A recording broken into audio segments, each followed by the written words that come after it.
What up, T Squad? It's your girl Keisha, aka Color Me Pynk, and I'm here with a new Spill the Tea video. So you guys know, about a month or two ago, I think it was about 2 months ago, I updated you guys on Jonathan Majors' case against his accuser, ex-girlfriend of his that accused him of physically harming her as they had a verbal argument, okay?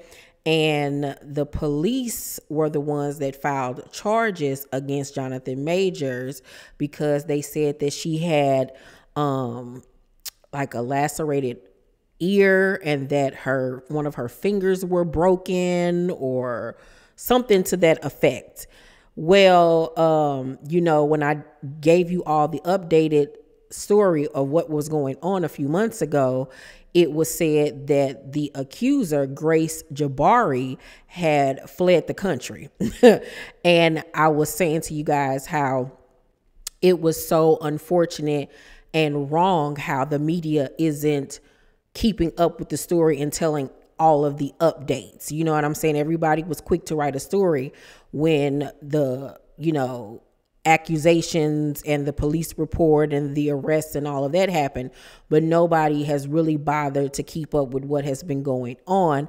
And what has been going on here over the last few months is that Jonathan Majors' attorneys have been coming with more and more evidence showing that this woman, you know, basically lied and that the police arrested him and filed these charges for no reason. So according to the Insider, lawyers for Marvel star Jonathan Majors have sent the judge in his Manhattan domestic, you know, V-word case new video they say show his ex-girlfriend unharmed just 8 minutes after he allegedly boom bopped her. The sidewalk security camera video obtained by Insider and described as significant by Major's legal team offers the clearest images yet of accuser Grace Jabari soon after she and the Kang the Conqueror actor, you know, fought on a Chinatown street corner back in March.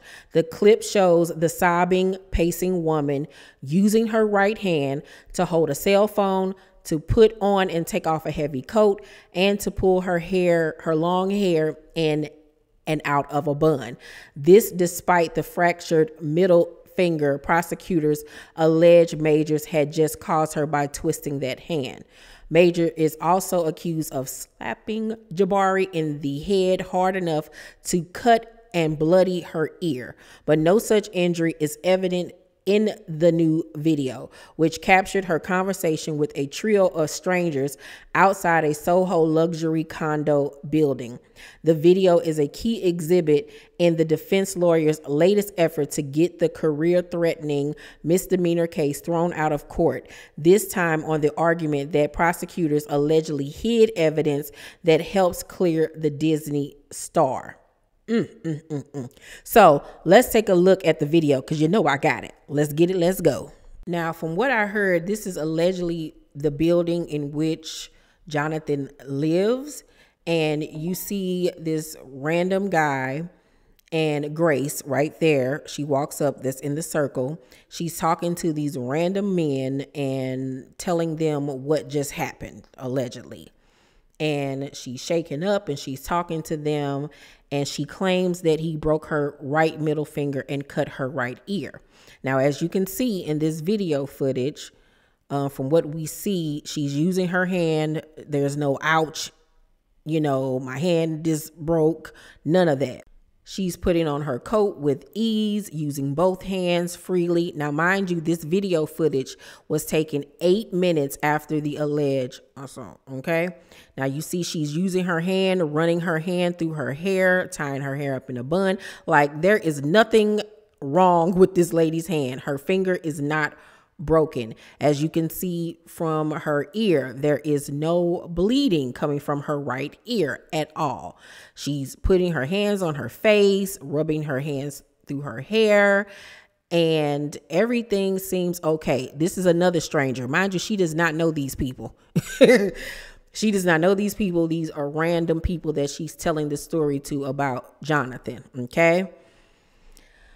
And like I said, you continuously see her using the alleged right hand with the finger that's supposed to be allegedly broken, and you see there is nothing wrong with her ear either. So also in the article via the Insider, rather than flagging the video as state evidence, law requires prosecutors sat on this video for almost 4 months and then buried it in over 2 terabytes of discovery, turned over only last month.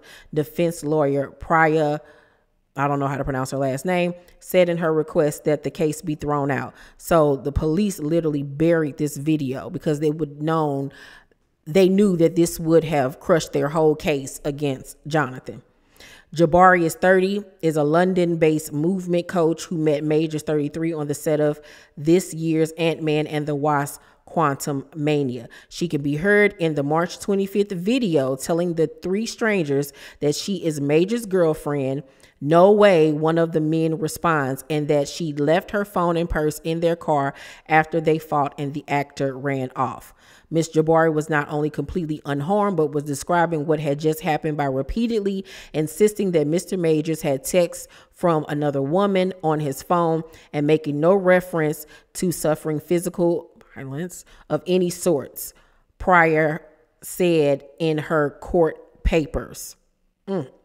Majors makes a brief appearance at the end of the clip as the trio offers Jabari cab money and the use of their cell phones. It's a non-speaking cameo. Majors, who is himself looking for the driver, says nothing as he walks past the group on the sidewalk, ignoring Jabari as she asks, "Where's my bag?" It was in the car.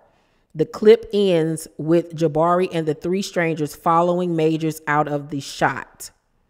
Before parting ways for the night, Jabari and Majors would fight for another 5 minutes, though always in the presence of security cameras and eyewitnesses, including the 3 strangers and the driver, the defense says.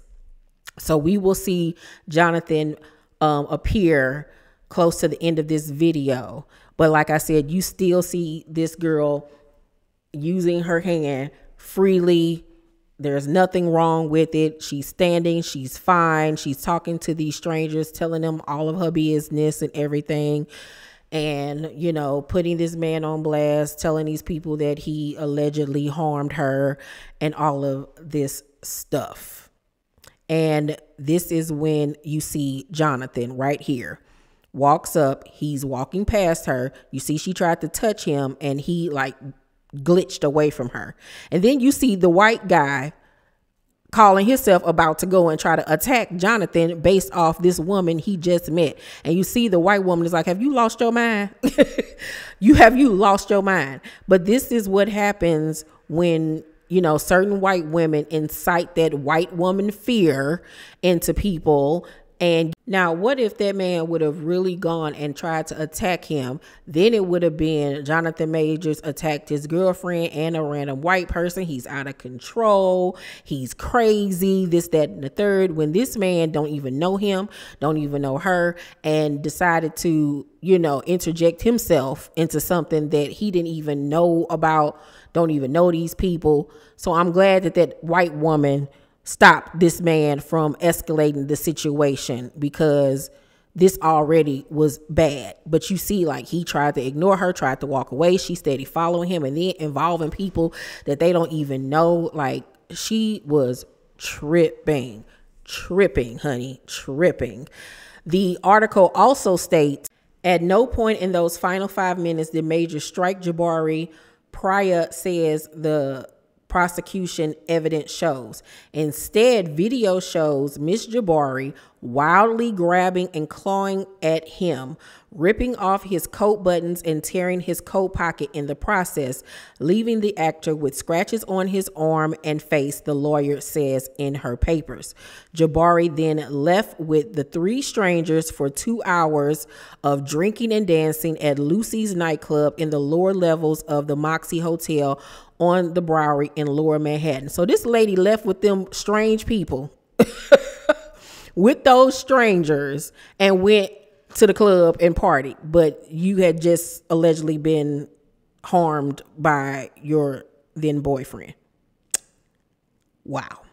Additional video newly filed by Major's lawyer singles out one moment showing Jabari being led and twirled ballroom dance style by her supposedly broken finger as she dances with a man at the club. And that video footage of her in the club that night is all over the internet if you want to see.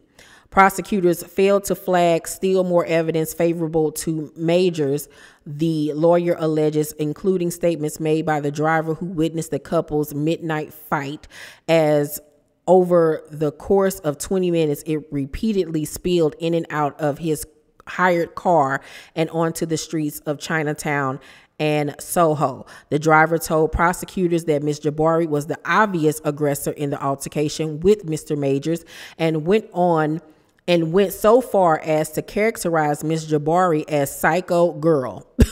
And speaking with prosecutors, Pryor says in her 23-page motion to dismiss the case, prosecutors also waited until only a month ago to interview the Bellevue Hospital ER physician who early the next afternoon treated Jabari's broken finger and cut her ear, Pryor said in her filing.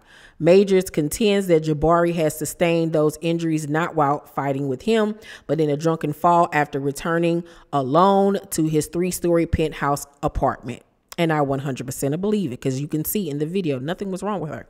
The physician, Dr. William K. Chiang, supports that scenario. He told prosecutors that a fracture like the one Ms. Jabari sustained on her finger is commonly found in patients who had direct trauma, usually found from hitting an object or from falling.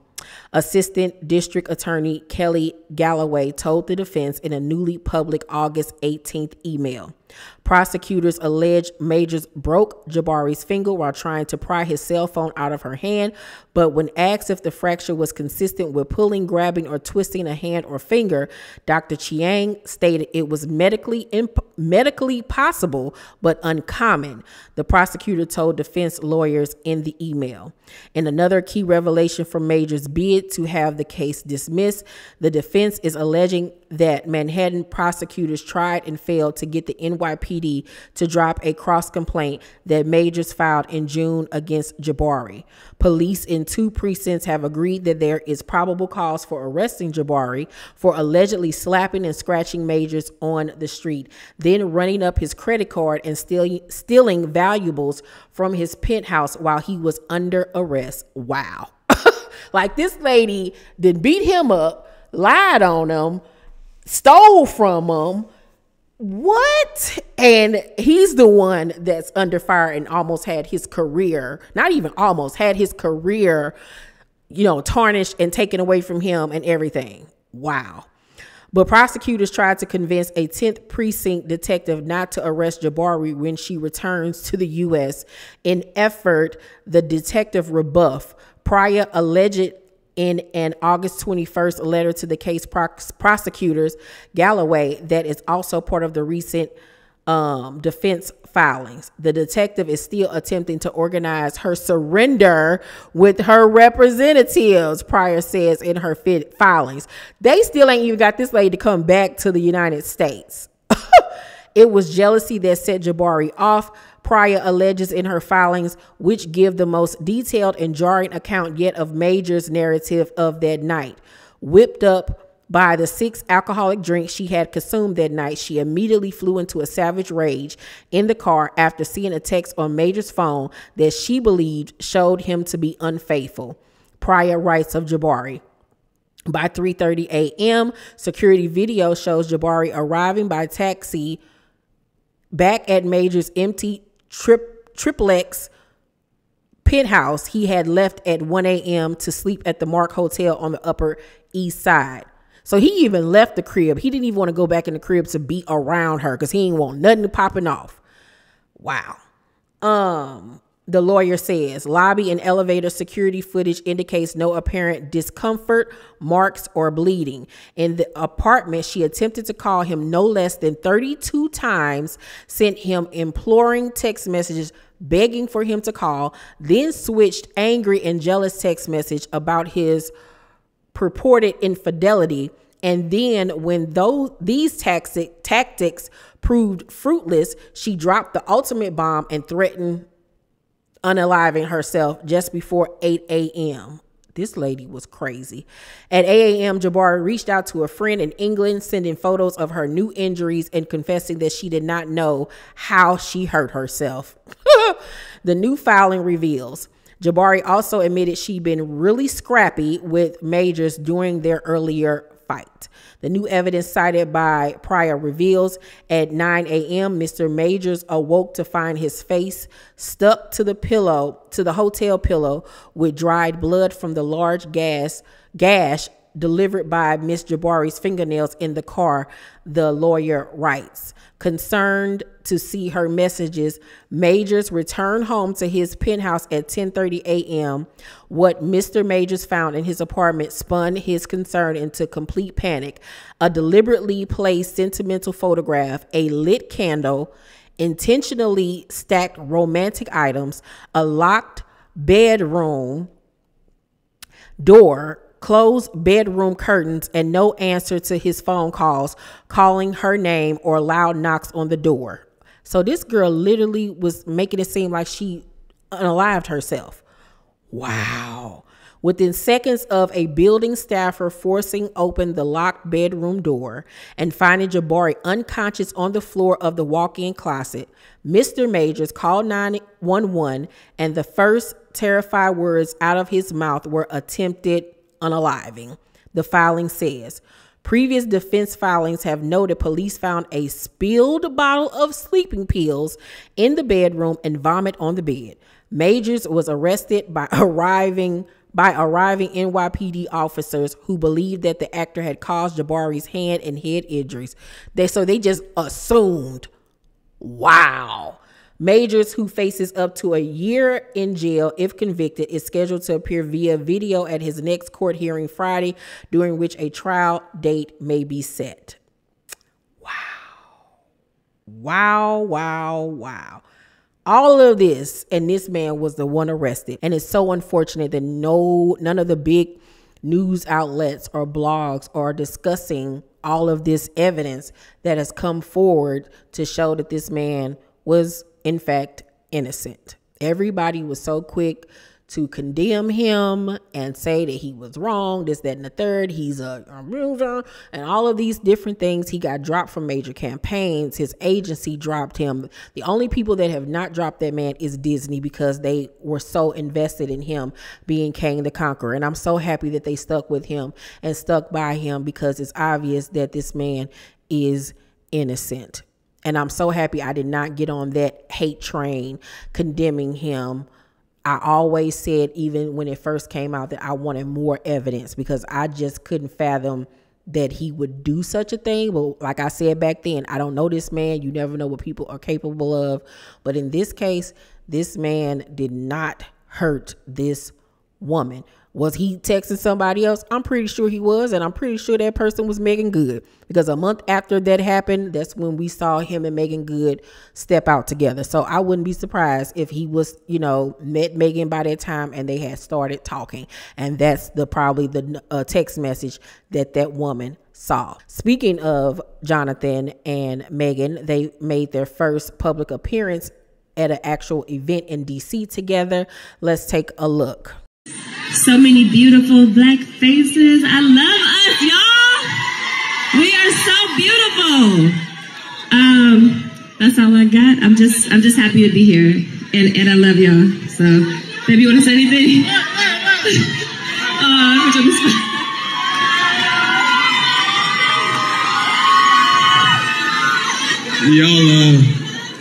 Y'all heard the missus, so that's what it is. They look so cute together. They make a beautiful, handsome couple. And when this video started circulating on social media, everybody was like, he called her Mrs. They're married. And I'm like, do y'all not understand Southern hospitality? That's how Southern men talk. He's a Southern man, okay? But they make a beautiful couple. Everybody was condemning her for dating him, saying that she was stupid and this, that, and the third. And I'm not going to front. I was one of them. And it's not so much that I believed what he was being accused of. I just thought that it would hurt or harm her career to be attached to him during that time. But obviously she'd seen the evidence that I just shown you and believed in him. Like I 100% now believe him. There's no shadow of a doubt for me that this man is innocent. I pray that he is proven innocent in court and that his good name is returned to him and that everybody that turned their backs on him apologize and that he's able to get his career back on track. I really hope so. Y'all let me know down below in the comment section what y'all think about all of this evidence that I have given you. Let's talk about it down below in the comment section. Make sure to thumbs up this video, like and subscribe, and hit that notification bell button. I love you guys, and I'll see you on the next video. Bye.